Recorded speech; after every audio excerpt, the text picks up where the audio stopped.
오늘 하나님께서 우리에게 주신 말씀 위에서 잠시 자리에서 일어나셔서 함께 교독하시겠습니다. 오늘부터 새로운 설교 시리즈가 시작됩니다. 우리 갈라디아서 우리 1장 1절에서 10절까지의 말씀 우리 한 절씩 교독하시겠습니다. 제가 먼저 봉독합니다. 사람에게서 난 것도 아니요 사람으로 말미암은 것도 아니요 오직 예수 그리스도와 그를 죽은 자 가운데 살리신 하나님의 아버지로 말미암아 사도된 바울은 모든 형제와 더불어 갈라디아 여러 교회들에게 우리 하나님 아버지와 주 예수 그리스도로부터 은혜와 평강이 있기를 원하노라.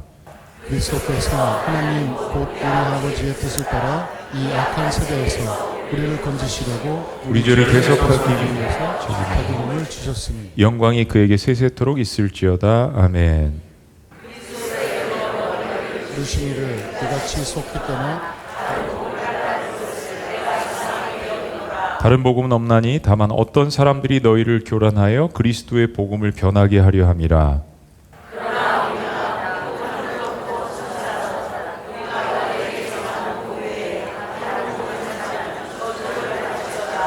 우리가 전에 말하였거니와 내가 지금 다시 말하노니 만일 누구든지 너희가 받은 것 외에 다른 복음을 전하면 저주를 받을지어다. 이제 내가 사람들에게 좋게 하랴 하나님께 좋게 하랴 사람들에게 기쁨을 구하랴. 내가 지금까지 사람들의 기쁨을 구하였다면 그리스도의 종이 아니라. 아멘.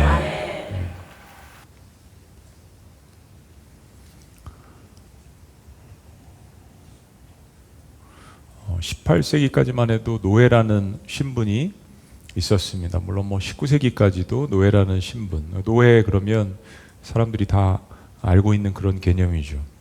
노예는 육신적으로 주인에게 종속되어 사는 존재를 이야기합니다. 노예는 자기 자신의 어떤 의지가 없는 존재죠. 근데 현대에 들어와서 노예라는 신분이 대부분의 나라에서는 실은 사라졌지만은 그 형태는 다른 종류의 모습으로 우리의 일상 속에 존재합니다. 그럴까요? 라고 여러분들 이야기하실 수 있지만 그렇습니다. 때로는 무의식적으로 깨닫지 못하지만 여러 가지 중독에 문제되어 있습니다. 술에 중독되어 있다든지 마약에 중독되어 있다든지 성에 중독되어 있다든지 또 우리가 이 용어는 많이 사용은 하지는 않지만 관계에 중독되어 있는 사람들이 참 많습니다. 굉장히 외로운 시대를 살아가고 있거든요. 그러니까 다른 사람에게 인정을 받는 것에 대한 중독에 걸린 사람들이 의외로 많습니다. 실은 여기에서 비롯해서 마약이라든지 알코올이라든지 여러 가지 것들도 혼합돼서 복합돼서 나타나는 거죠. 돈에 중독된 거, 쇼핑에 중독된 거, 성공에 중독된 거, 그리고 요즘 시대에는 특히 또 미디어에 중독된 거. 실은 이런 모든 중독 증세들은 내가 거기에 종속되어 있다는 것을 이야기하는 겁니다. 노예가 되어 있는 거죠. 여러분 이겁니다. 내가 다스릴 수 없다면 나는 거기에 실은 종속되어 있는 겁니다. 내가 지금 즐기고 있는 것처럼 생각이 되어도 내가 그 문제를 다스릴 수 없다면 내가 실은 거기에 끌려가고 있는 거거든요. 성경은 모든 인간은 죄인으로 태어났다라고 이야기합니다. 여러분이 동의하지 않으실 수도 있지만 제가 복음 설교를 하면서 늘 이야기하는 것은 우리가 죄를 지었기 때문에 죄인이 되는 것이 아니라 우리가 실은 죄인으로 태어났기 때문에 죄를 짓는 현상들이 나타나게 되는 것입니다. 본질적으로 죄인으로 태어났기 때문에 죄를 짓는 겁니다. 죄는 굉장히 역설적인 게 우리가 컨트롤할 수 있다고 생각하는 순간부터 우리를 노예로 만들어 버립니다. 때문에 우리 인간이 우린 다 그렇잖아요. 우리 인생을 생각할 때 나 스스로가 인생의 주인이라고 생각을 합니다. 근데 어느 순간 이게 무너지는 순간이 오는데 이 생로병사의 문제가 딱 닥치면 내가 더 이상 내 인생을 주관할 수 있는 존재가 아니라는 사실을 깨닫는 데는 그리 오래 걸리지 않습니다. 근데 또 하나 문제는 이걸 인간이 깨달으면서도 인간이 무죄한 것은 그런 상태를 극복하기 위해서 탐욕을 부리는 죄의 과정을 더 심화하거나 이걸 계속 반복을 해나가는 데 있습니다. 이걸 알면서도 계속해서 쳇바퀴 도는 것 같은 이것을 반복을 하는 죄를 계속 답습하는 여기에 문제가 있습니다. 사도 바울이 이거를 로마서에서 7장 마지막에 이렇게 고백하잖아요. 오호라 통제라 나는 곤고한 자로다. 누가 이 사망의 몸에서 나를 건져내랴. 우리 모든 인간들이 하는 그런 고백입니다. 그렇습니다. 우리 모든 인간에 가장 필요한 것은 진정한 자유입니다. 자유.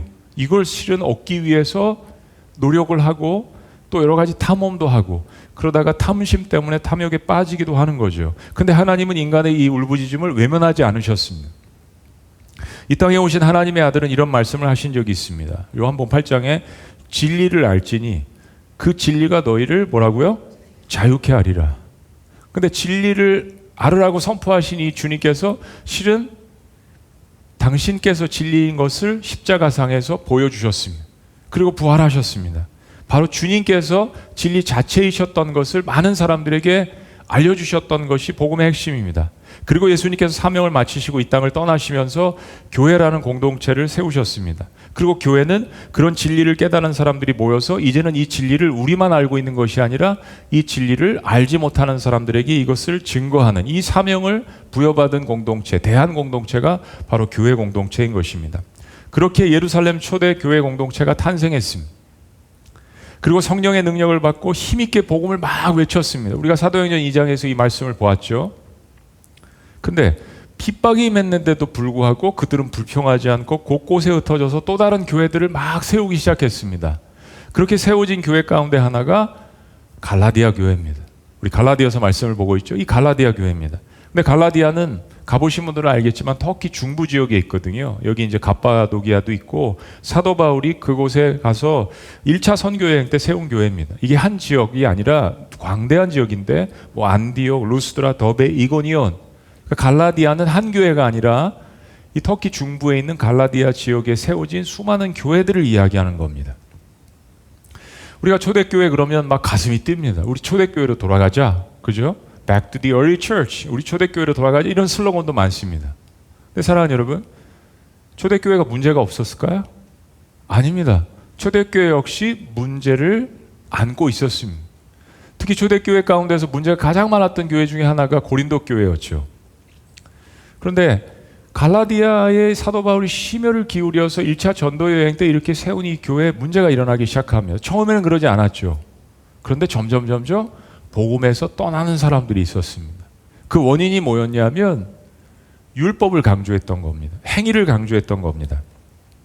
하나님은 사도 바울로 하여금 바울이 전한 이 한 가지 복음이 왜곡되는 거, 무엇인가 우리가 업적을 쌓아서 행동을 해야지 구원을 얻을 수 있다라는 거, 할례를 해야지 진정한 그리스도인이 될 수 있다라는 거, 이게 구원의 조건이라는 것을 거짓 교사들이 이야기하기 시작했습니다. 저희 미라클 오이교회가 지난 12주 동안 하나님께서 우리에게 주신 세븐 미라클스, 7가지 비전에 대해서, 기적에 대해서 함께 은혜를 나눴습니다. 그리고 기도 가운데서 이제 하나님께서 우리가 어떤 교회를 세우기를 원하시는지 더 깊이 우리가 묵상하기를 원하시는 것을 마음 가운데 느꼈습니다. 실은 상처와 회복, 아픔 시리즈를 하려고 몇 개월 동안 준비를 했습니다.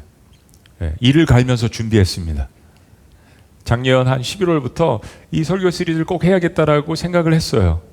근데 하나님께서 그 설교 시리즈 전에 먼저 복음을 깊숙이 듣는 것이 필요하겠다는 말씀을 저의 마음 가운데 주셨습니다. 뭐 가족 회의도 하고 같이 기도도 하고 논의도 하면서 복음을 다시 한번 듣는 교회, 그리고 우리가 이 땅에 교회를 지금 세워나가는데 이 새로운 교회를 향하신 하나님의 마음은 어떤 것인가, 우리는 무엇 위에 교회를 세워야 될까. 여러분 가운데는 실은 신앙생활을 이미 하시는 분들이 찾아오신 분들도 있습니다. 그리고 또 여러분들 가운데는 처음 예수님을 영접한 분들도 신기하게 있습니다. 우리는 그런 분들을 생고구마라고 합니다. 또 어떤 분들은 가나안 성도, 가나안 거꾸로 하면 안 나가. 그래서 교회를 안 나가시다가 여기 교회가 개척됐는데 우리 한번 나가볼까 해가지고 나오신 분들, 여러 부류의 성도님들이 실은 이 자리에 앉아 계신 겁니다. 그런데 어떤 부류에 속하셨던 저를 포함해서 우리는 복음의 메시지를 날마다 들어야 합니다. 그리고 교회를 세우는 데 있어서 어떤 다른 것보다 가장 필요한 것은 실은 이 복음의 메시지입니다. 우리 모두에게 특별히 다시 들어야 하는 복음, 그리고 어떤 다른 것이 아닌 이 복음을 통해서 다시 한번 하나님께서 우리에게 주시는 잃어버렸던 자유를 되찾는 것, 이건 너무 중요하다라는 말씀을 하나님께서 주신 거예요. 갈라디아 말씀은 은혜 가운데 세워진 하나님의 교회에 교묘하게 울려 퍼진, 심어든 다시 말씀드리지만 이 율법에 대해서 신랄하게 비판한 말씀입니다. 그리고 그 가운데서 어떻게 우리가 이 다시 한번 복음의 능력을 회복하고 그리스도인으로서 살아갈 때 세상이 주는 자유가 아닌, 그건 거짓된 자유죠. 위장된 자유입니다. 근데 하나님만이 우리에게 부어주시는 이 복음의 자유가 무엇인지를 다시 한번 깨닫게 하기 위해서 어떤 교회를 우리는 세워가야 할지 같이 기도하고 고민하고 나아가기를 원하는 마음에서 이 말씀을 저도 하나님 말씀 앞에 여러분들과 동일하게 이 말씀을 대면합니다. 그중 오늘 첫 번째 말씀이 복음 위에 교회를 세우라는 것입니다. 너무 당연한 것 같지만 여러분 생각해 보면 오늘날 얼마나 많은 교회들이 이것을 지키고 있는지, 그죠? 그리고 이제 막 시작한 우리 교회도 이 말씀대로 가고 있는지 이 말씀을 통해서 다시 한번 거울 삼아서 조명해 보기를 원합니다. 자, 복음 위에 교회를 세우기 위해서 우리에게 가장 필요한 첫 번째는 우리의 권위입니다. 한번 따라해 주십시오. 우리의 권위. 포스모던 시대에서 가장 싫어하는 단어 중에 하나가 authority, 이 권위입니다. 근데 사랑하는 여러분, 실은 이 권위라는 말은 거룩한 말이고 이 권위가 없으면 우리는 아무것도 할 수 없는 존재입니다. 이런 질문이죠. 간단하게 이야기하면 우리가 교회를 시작했는데 이 권위는 어디로부터 오는 것인가? 우리가 말씀을 증거하는데 이 권위는 어디로부터 오는 것인가? 우리가 무슨 사역을 하는데 그 권위는 어디로부터 오는 것인가? 이 본질적인 질문을 교회를 세우면서 우리가 해야 하는데 우리의 권위는 사람의 복음이 아닌 하나님께로부터 온 복음이라는 것을 이야기합니다. 자, 그런 의미에서 1절 말씀을 다시 한번 외쳐보시죠. 1절 다 같이 시작. 오직 그리스도와 그를 죽은 자 가운데 살리신 하나님 아버지로 말미암아 사도된 바울은 그렇습니다. 사도는 헬라어로 우리가 배웠지만 아포스톨로스, 보내심을 받은 자는 뜻입니다. 누구에게요? 하나님께서 부르셨다는 겁니다. 그리고 하나님께서 다시 샌딩, 다시 파송하신다는 뜻입니다. 즉 이 모든 것들을 하나님께서 시작하시고 하나님께서 진행하시고 또 하나님께서 보내시고 하나님께서 구원하신다라는 모든 권위와 위임을 하나님께서 하신다는 뜻이 있습니다. 교회를 세울 때는 어떤 교단의 증명도 필요하고 법적인 문제도 필요하고 또 세상 행정기관의 승인도 필요합니다. 그런데 그런 것들은 부수적인 것들이고 정말 교회 공동체를 세우는 데 있어서 누가 그 권위를 갖고 있느냐? 그것은 눈에 보이지 않지만 그러나 이 교회를 운행하시고 이 교회를 세우시는 하나님께로부터 왔다라는 이 사실을 저희들이 기억해야 합니다. 갈라디아 교회에 들어온 유대 율법자들에게서 바울이 사도권이 공격을 받았습니다. 왜 아니겠습니까? 사도 바울은 12제자가 아니었습니다. 신약성경 27 가운데 절반이 넘는 성경책을 기록한 사도 바울은 예수님의 제자가 아니었습니다. 오히려 사도 바울은 뭐예요? 교회를 핍박하는 사람이었습니다. 유대 율법주의 가운데 있었던 사람이었습니다. 그래서 사도 바울은 자신의 사도권에 대해서 의심도 받았고 당신이 전하는 복음이 굉장히 왜곡된 일이라는 여러 가지 공격들을 받았습니다. 뭐 못생겼다라는 이야기, 설교를 못한다라는 이야기, 웅변이 없다라는 이야기, 뭐 헌금을 착복했다라는 이야기.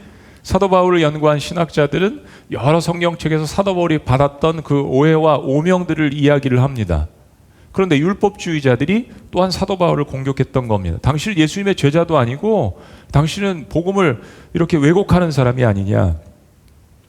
여러분, 목회자가 이런 공격을 받을 때는 굉장히 당황스럽고 억울합니다. 교회도 마찬가지입니다. 그런데 사랑하는 여러분, 어떻게 반응하는지를 보면 그 목회자를 알 수 있습니다. 어떻게 반응하는지를 보면 그 교회를 알 수 있습니다. 어떻게 반응하는지를 보면 그 교회와 그 목회자와 그 성도를 알 수 있는 겁니다. 무슨 이야기냐면 복음이 없는 교회는 이런 공격이 다가올 때 그들이 이룬 교세, 그들의 건물, 그들의 권력과 그들의 업적을 이야기할 것입니다. 우리가 이만큼 이루었는데, 우리가 이런 교회인데, 우리가 이런 교세인데 우리를 공격해? 라고 이야기할 것입니다. 근데 사랑하는 여러분, 깊이 생각해 보면 그건 세속적인 율법주의로도 충분히 이룰 수 있는 업적들입니다. 여러분, 이단들 보세요. 얼마나 많이 모이는지, 얼마나 막강한 부동산 장사를 하고 건물을 갖고 있는지, 얼마나 막강한 교세를 갖고 얼마나 정치적으로 연결이 되어 있는지 여러분 잘 아시잖아요. 근데 사랑하는 여러분, 진정한 복음을 받은 교회라면 그게 아니죠. 복음 위에 세워진 교회는 그들이 자랑할 업적들이 많아도 선한 일을 많이 했으니까 많이 있을 거 아니에요. 그러나 그것은 뒤로 하고 이 절대절명의 위기 가운데서 그들을 부르시고 그들을 세우신 분이 누구이신지를 이야기할 겁니다.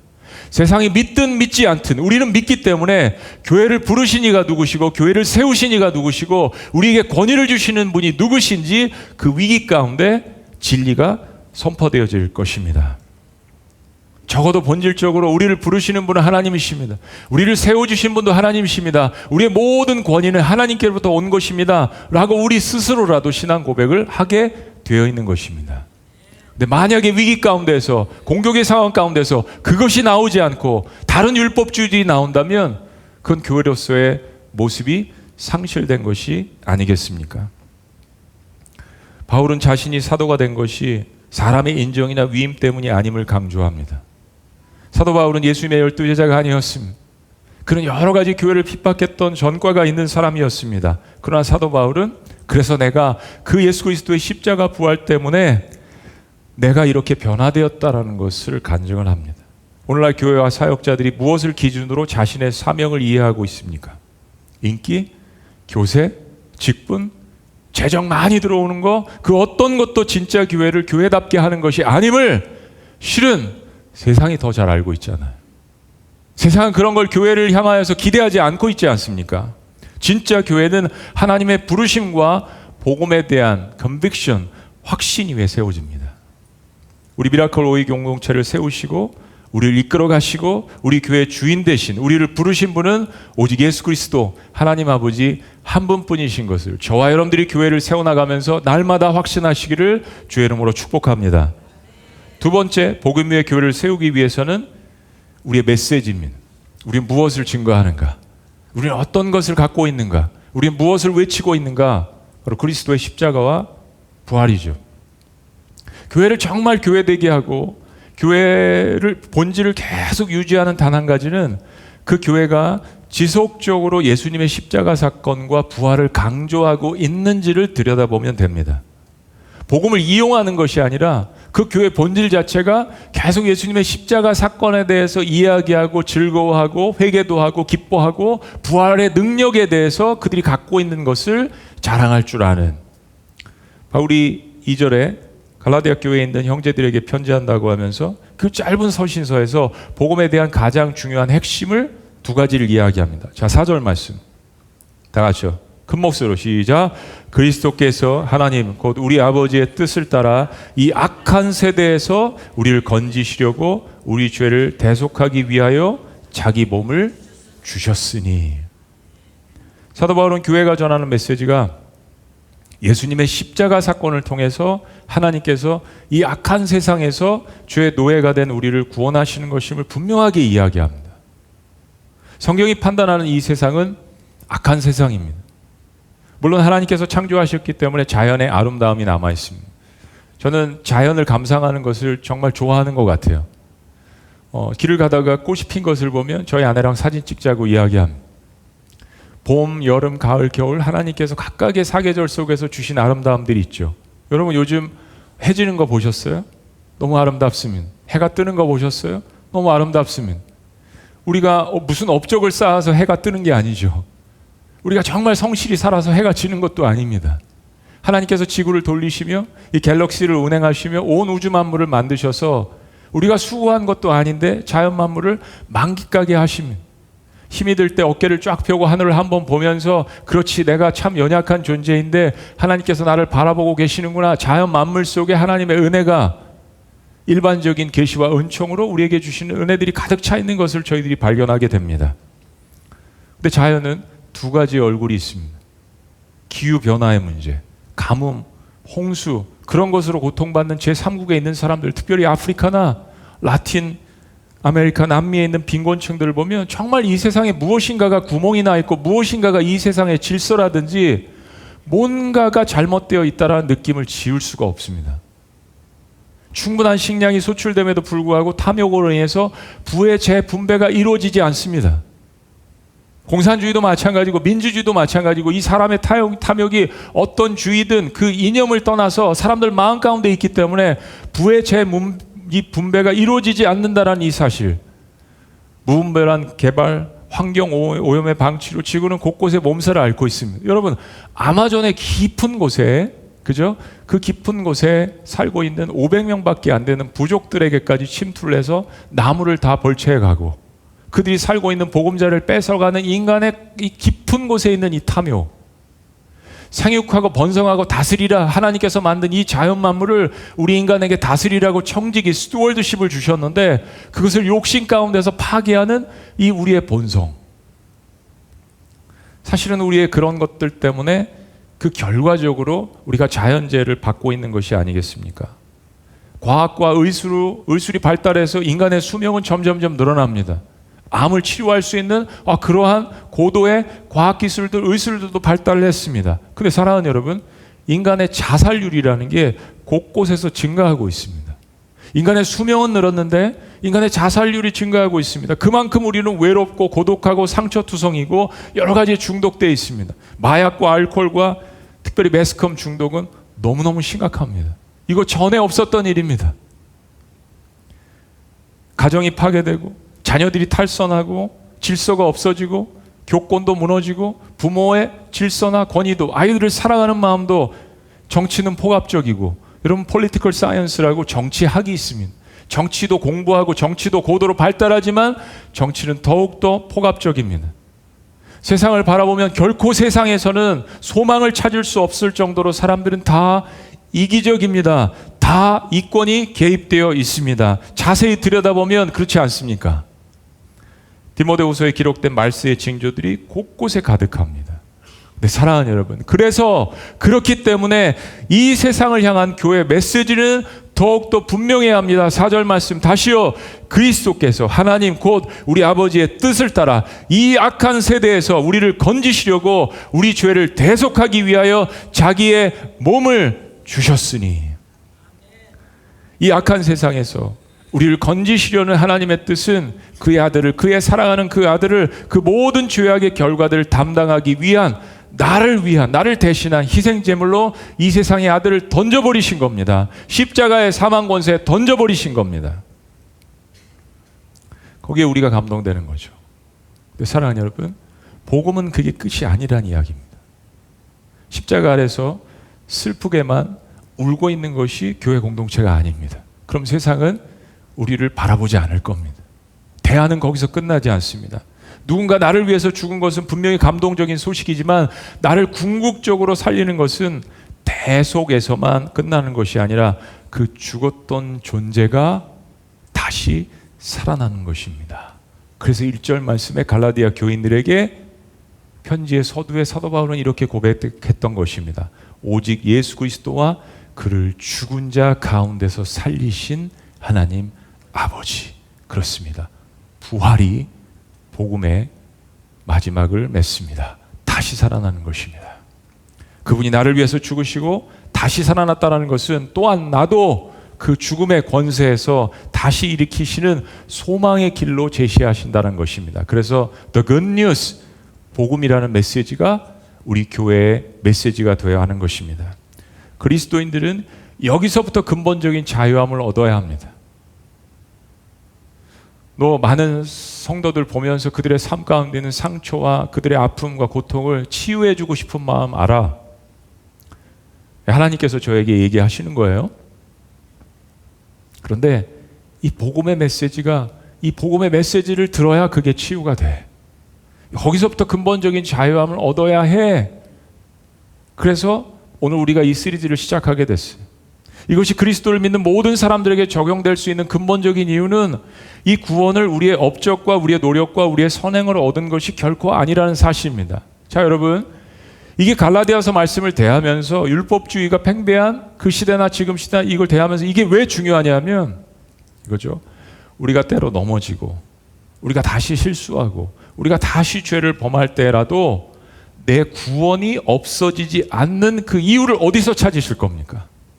내 구원이 없어지지 않는 것은 나의 구원이 내가 율법을 지킴으로 내가 업적을 쌓아서 선행을 해서 얻어진 것이 아니라 하나님의 사랑과 전적인 은혜가 아들 예수님을 통하여서 나에게 선물로 주어졌기 때문이라는 사실입니다. 그러니까 이 구원이라는 문제가 애초부터 얼마나 중요한 문제라는 것을 다시 한번 교회를 세우면서 신앙생활을 오래 한 저와 여러분들이라도 다시 깨달아 하는 것이죠. 너희가 그 은혜를 인하여 믿음으로 말미암아 구원을 얻었나니 이것이 너에게서 나는 것이 아니요 하나님의 선물이라. 그러므로 이는 누구든지 자랑치 말라고 하신 에베소 2장 8절과 9절 말씀이 구원이 확실히 하나님의 은혜와 선물이라는 것을 우리에게 선포하는 것, 이 사실이 여러분이 다시 넘어졌을 때라도, 다시 죄를 범했을 때라도, 다시 실수했을 때라도 다시 일어날 수 있는 이유가 되는 것입니다. 아하, 내 선행 때문에 구원을 얻은 것이 아니라 내가 다시 일어날 때에도 하나님의 은혜로 일어날 수 있는 것이구나 라는 것이 교회가 가진 이 세상을 향한 메시지인 것을 믿으시기를 주의 이름으로 축원합니다. 교회는 십자가 사건이 복된 소식 위에 세워진 공동체입니다. 이것을 고백하지 않고 잊어버리고 거대하게 눈에 보이는 영광만 추구하는 순간 교회는 세상과 다를 바가 없게 됩니다. 아니, 영적인 공동체의 타락은 세상보다 더 못한 추한 꼴과 행동을 하게 되어 있는 것입니다. 부끄러움 없이 세속적으로 결정하고 세속적으로 판단하고 추구하는 것, 그럴 수 있습니다. 그런데 2000년 전 갈라디아 교회들에게 그런 문제들이 동일하게 일어나고 있었습니다. 성도들이 너무 쉽게 복음에 물타는 거짓 교사들에게 속아 넘어가고 있었습니다. 그래서 사도 바울은 이렇게 외쳤던 거예요. 현대인의 성경으로 봅니다. 6절 말씀, 6절 여러분이 다 같이 시작. 여러분이 그리스도의 은혜로 다른 복음을 따르다니 정말 놀라지 않을 수 없습니다. 사도 바울이 충격을 받았습니다.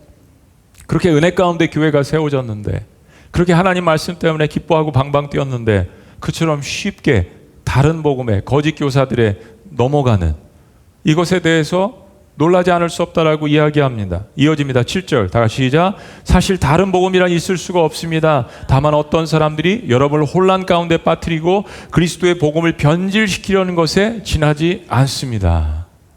다른 복음, 이게 무슨 이야기죠? 처음에는 십자가 사건의 은혜에 매료됩니다. 여러분, 교회가 영적 공동체이기 때문에요, 이 말씀을 들으면 뭔가 세상과 다른 영적인 매력이 있는 것을 발견하게 됩니다. 그리스도인들 가운데 예수 그리스도를 닮아가면서 영적인 매력이 있는 사람들이 있죠. 제가 말하는 건 겉모습이 아닙니다. 그 사람이 갖고 있는 돈이 아닙니다. 영적인 매력이 있습니다. 거기에 사람들이 실은 매료가 되는 거예요.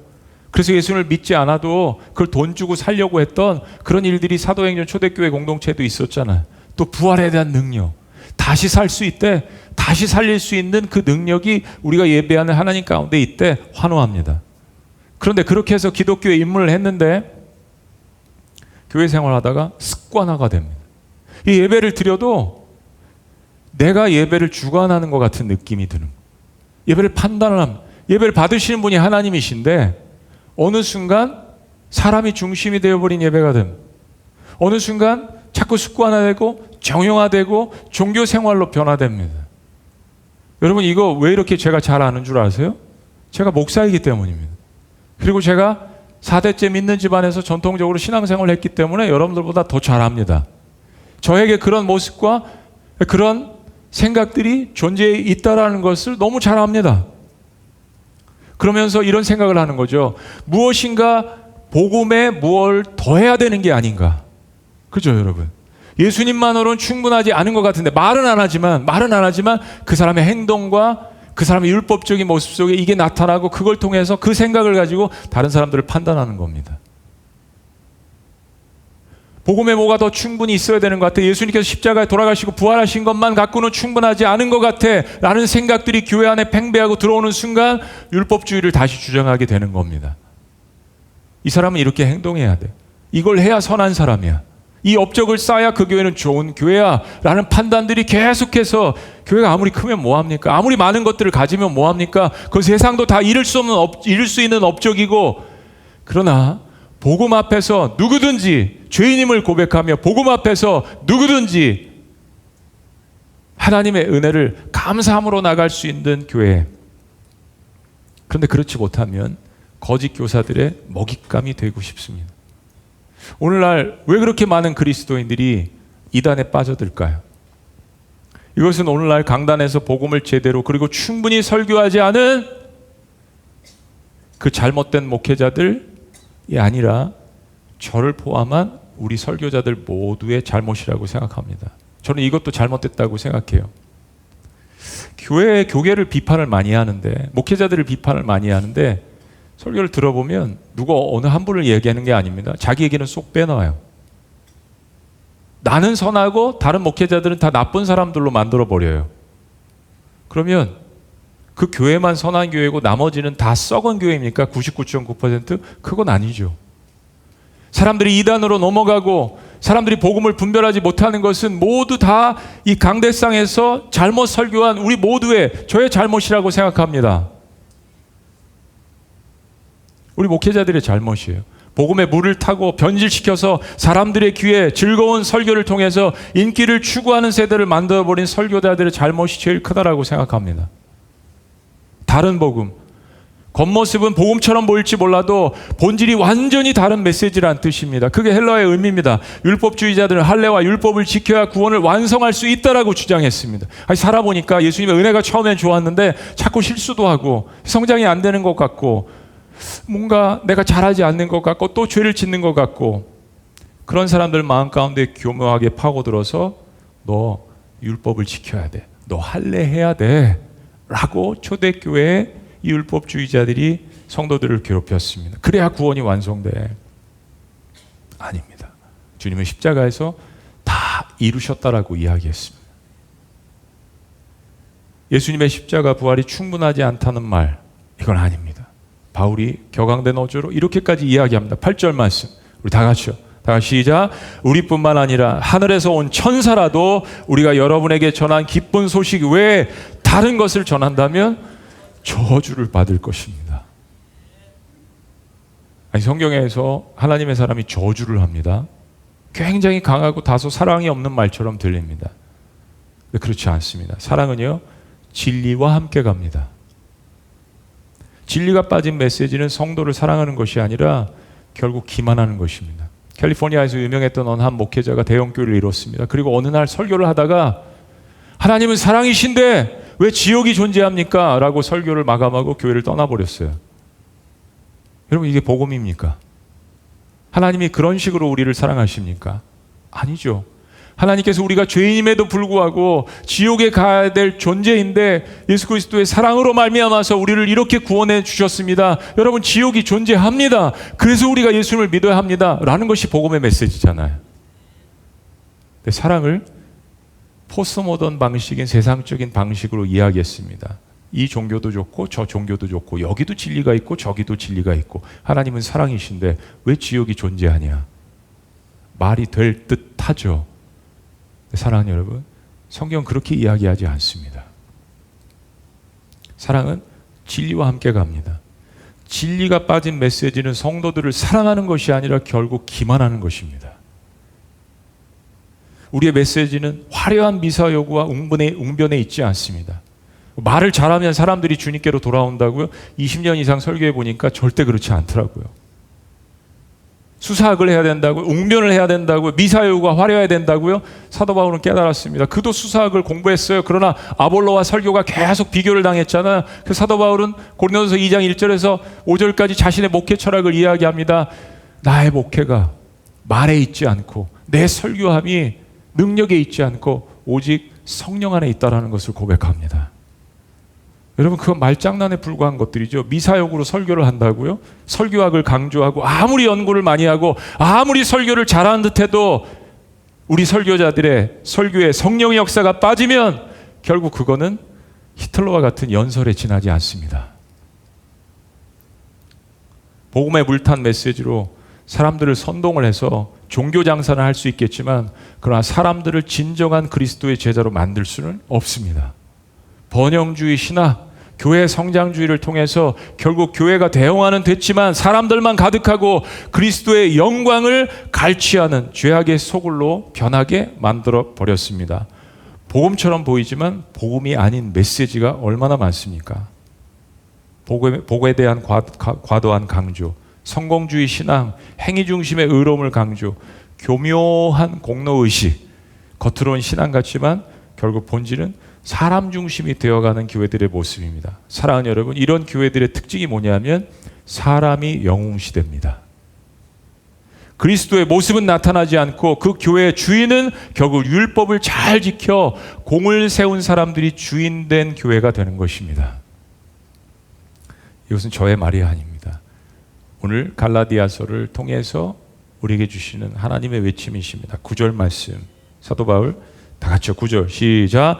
우리가 전에 말한 대로 내가 다시 말하지만 누구든지 여러분이 이미 받은 기쁜 소식 외에 다른 것을 전하면 저주를 받을 것입니다.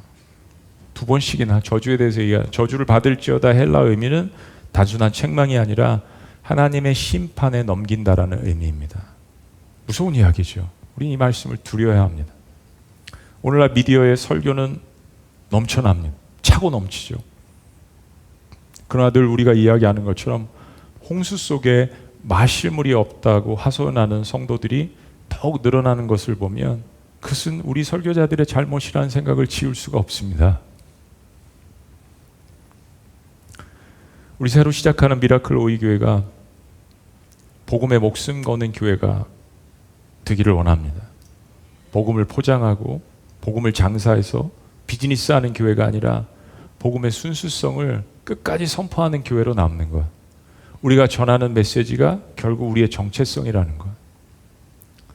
에베소 2장 말씀처럼 복음은 은혜로 말미암아서 믿음으로 받는 하나님의 선물인 것을 날마다 기억하고 그것 때문에 감사하고 그것 때문에 섬기고 그것 때문에 하나님을 예배하는 그런 교회가 되시기를 주의 이름으로 축복합니다. 마지막 세 번째는 그래서 복음을 전하는 우리의 동기가 분명해야 합니다. 첫째는 우리의 권위, 두 번째는 우리의 메시지, 세 번째는 the motivation of our message. 복음을 전하는 우리의 동기. 세 번째, 사람을 기쁘게 할 것인가, 하나님을 기쁘게 할 것인가.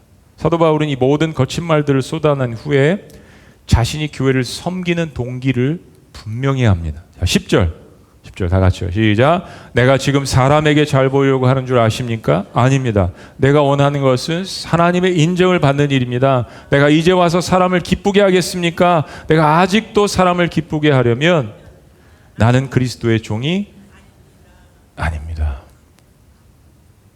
실은 이 고백은 사도 바울의 피눈물 나는 고백입니다.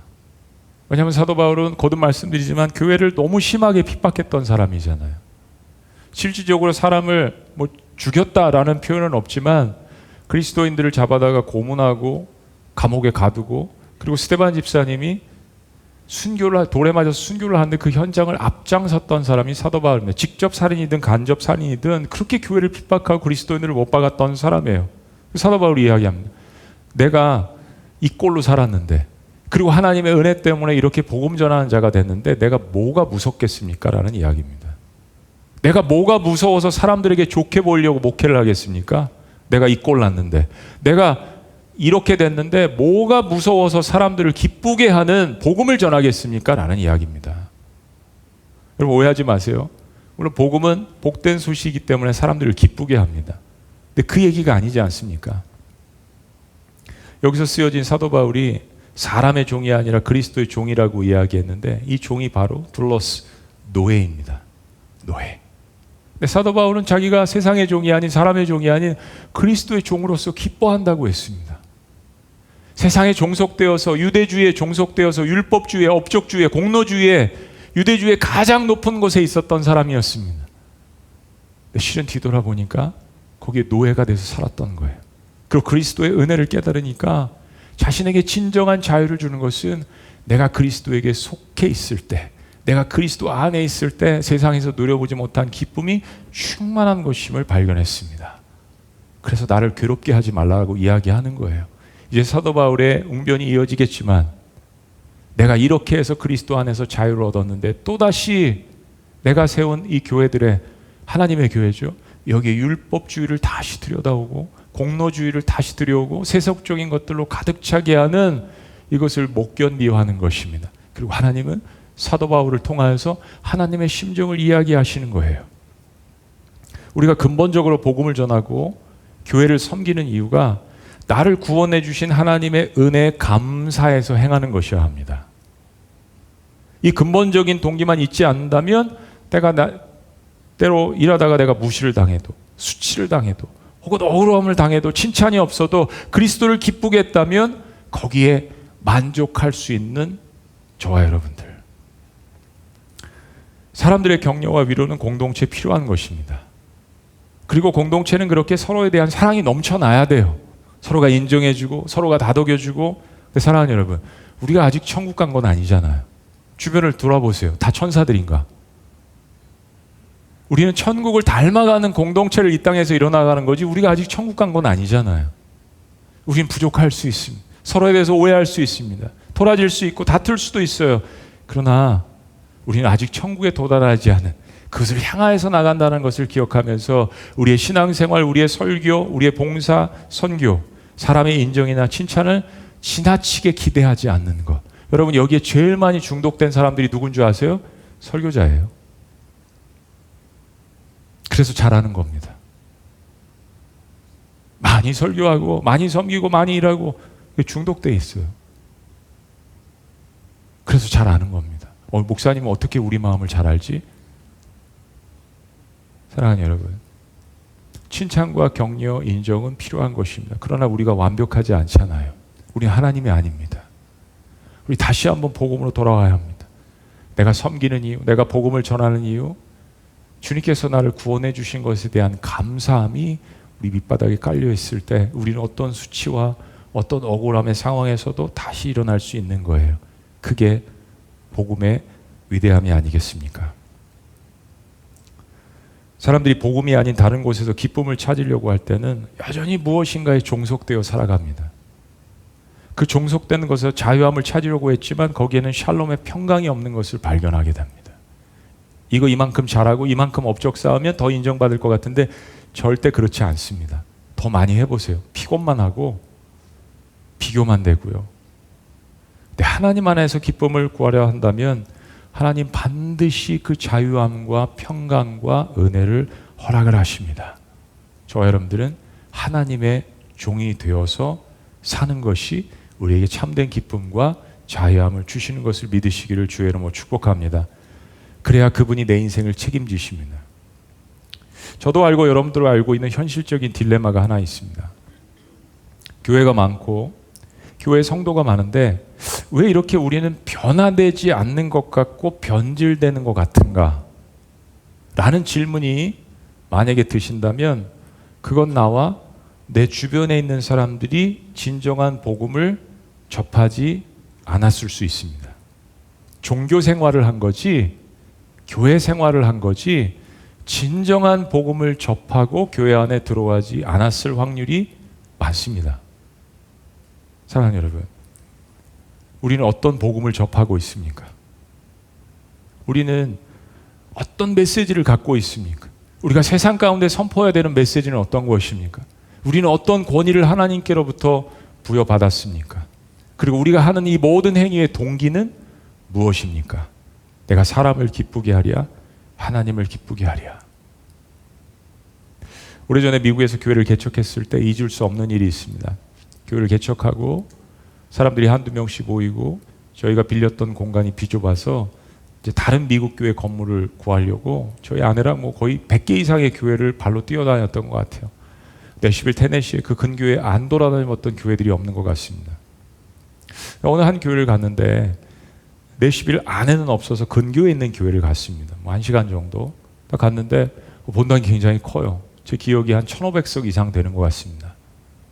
근데 거기에 그 교회를 소개하시는 분이 한 분 나오셨는데 머리가 허하시고 또 연륜도 있어 보이시고 그분이 이제 목사님이신 줄 알았습니다.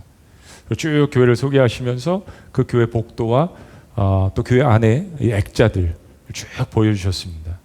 1960년대부터 시작해서 70년대, 80년대 엄청난 부흥을 이룬 그런 교회 모습들이었습니다.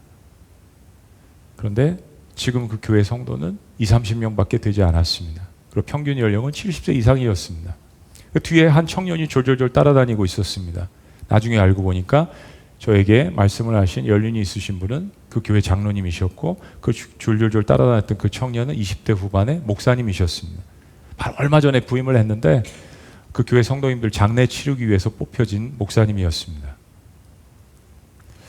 그 교회 역사들을 짧은 시간에 그 장로님의 설명에 의해서 쭉 살펴보면서 과거에 엄청난 부흥의 역사들을 경험하며 젊은 세대가 많았던 그 교회.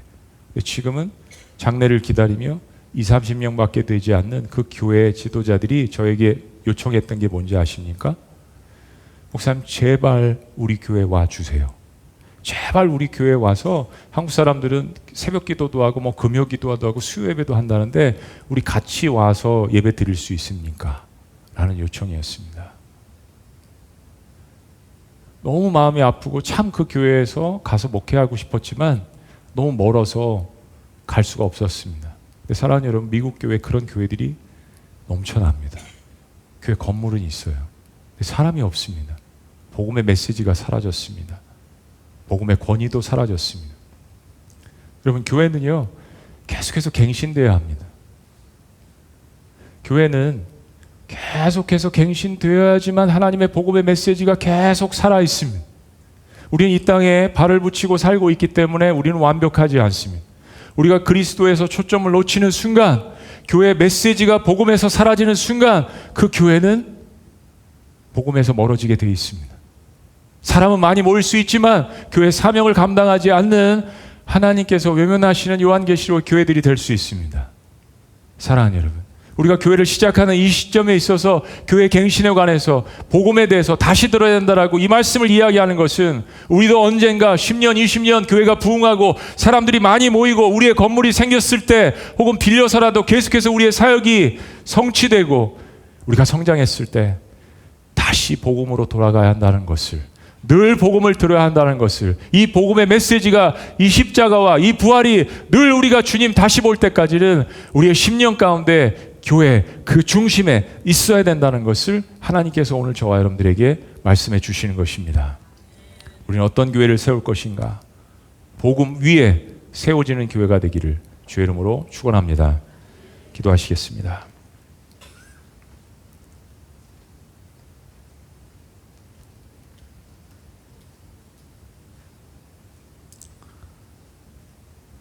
그렇습니다. 오늘 갈라디아서 1장 1절에서 10절은 교회가 어떤 복음 위에 세워질 것인가에 대해서 우리에게 웅변하는 핵심 구절입니다. 우리의 권위는 하나님으로부터, 또 우리의 메시지는 변하지 않는 십자가와 부활의 복음으로, 그리고 우리가 사역을 하는 모든 동기는 하나님을 향한 믿음의 순수함에서 비롯될 때 우리는 진정 복음 위에 세워지는 교회가 될 수 있습니다. 살아계신 하나님, 이 현대를 살아나가는 수많은 우리들, 여러 가지 것들에 우리가 종속되어서, 중독되어서 우리가 컨트롤할 수 있다라고 생각하지만 실은 우리가 노예가 되어서 살아가는 또 다른 종류의 주의 모습들이 우리에게 존재합니다. 그런 우리들에게 다시 한번 복음의 말씀을 해주시는 것 감사합니다. 이 복음을 통하여서 그리스도 안에서 우리를 위해서 희생하신, 그리고 부활하신 그리스도 안에서 그 자유함을 날마다 예배 가운데 경험하는 미라클 오이교회가 될 수 있도록 축복하여 주시옵소서. 그리고 무엇보다도 이 복음의 메시지의 중심을 잃지 않고 하나님을 기쁘시게 하는 교회가 될 수 있도록 역사하여 주시옵소서. 이제 선포되어지는 갈라디아서 말씀을 통하여서 우리의 상처와 우리의 고통과 우리의 아픔도 복음 안에서 해결될 수 있는 놀라운 기적을 허락하여 주시옵소서. 그리고 이 메시지를 아직 이 복음을 듣지 못한 사람들에게 전하는 놀라운 사명을 감당할 수 있도록 축복하여 주시옵소서. 놀라우신 이름, 우리에게 구원의 메시지를 주신, 우리를 사랑하시는 예수 그리스도의 이름으로 축복하며 기도합니다. 아멘. 할렐루야. 우리 자리에서 다 같이 일어나시겠습니다. 그런 마음으로 주신 말씀을 생각하시면서 이 찬양 고백합니다. 주님과 함께 못 박힌 내 영혼, 이제 더 이상 십자가 떠나지 않으리. 한번 따라해 보십니다. 주의 복음을 전하게 하소서. 같이 함께 고백합니다.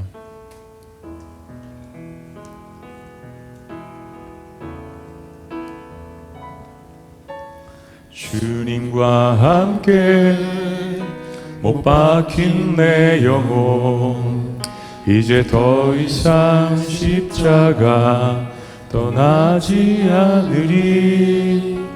믿음과 행함 하나가 되어서 살아계신 나의 주님 삶으로 보이리. 나의 유익을 구하지 않으리.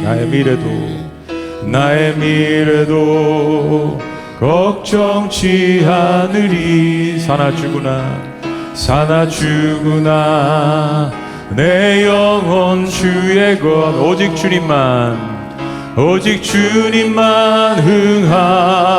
흥하소서.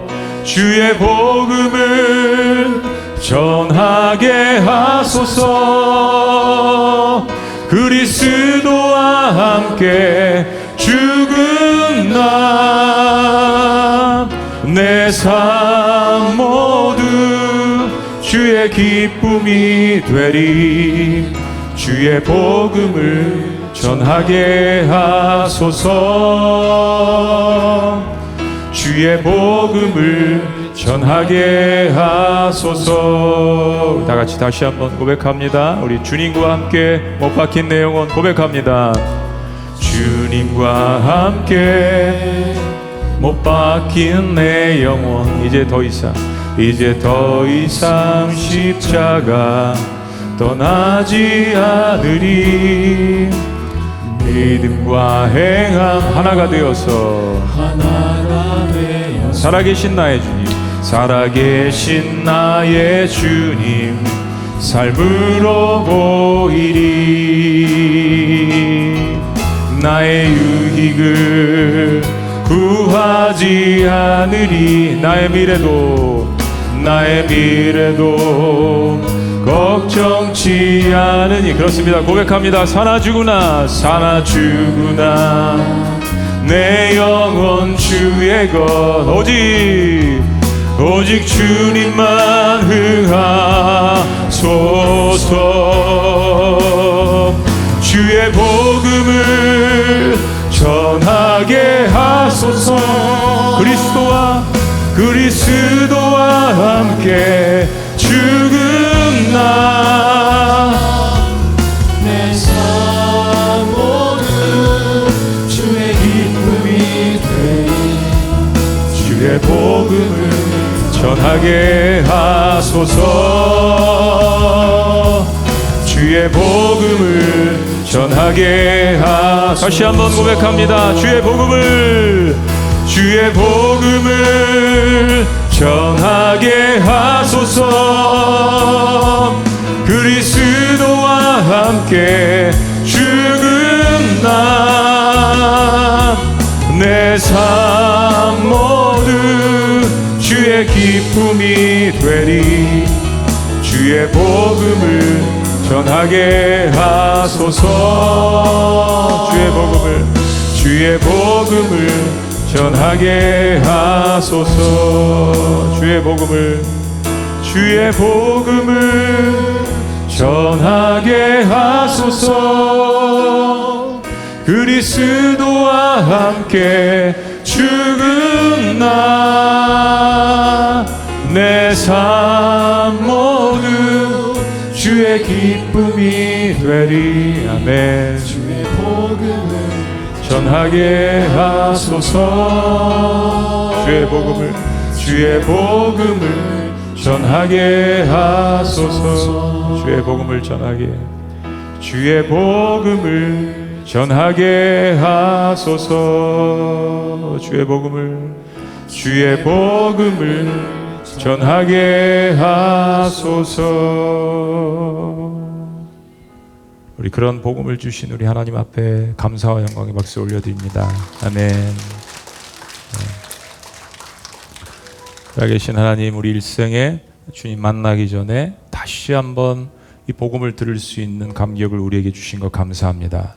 세상에 가슴 뛰는 일이 많지 않지만 이 주님의 십자가의 복음과 부활의 능력에 늘 가슴 뛰는 저희들이 될 수 있도록 인도하여 주시고, 그 복음 위에 교회를 세워나갈 수 있도록 인도하여 주옵소서. 이 시간 감사하여서 삶의 일부를 떼어 주님 앞에 주의 백성들이 드립니다. 하나님, 이 물질이 쓰여지는 곳마다 30배, 60배, 100배의 놀라운 5,000명을 먹이고도 남는 놀라운 하나님의 능력이 나타날 수 있도록 그리고 드리는 손길이나 없어서 드리지 못하는 손길이나 주님께서 갚아주시고 함께하여 주셔서 그들 삶에 하늘의 신령한 것으로 땅에 기름진 것으로 무엇보다도 복음의 놀라운 능력으로 갚아주시옵소서.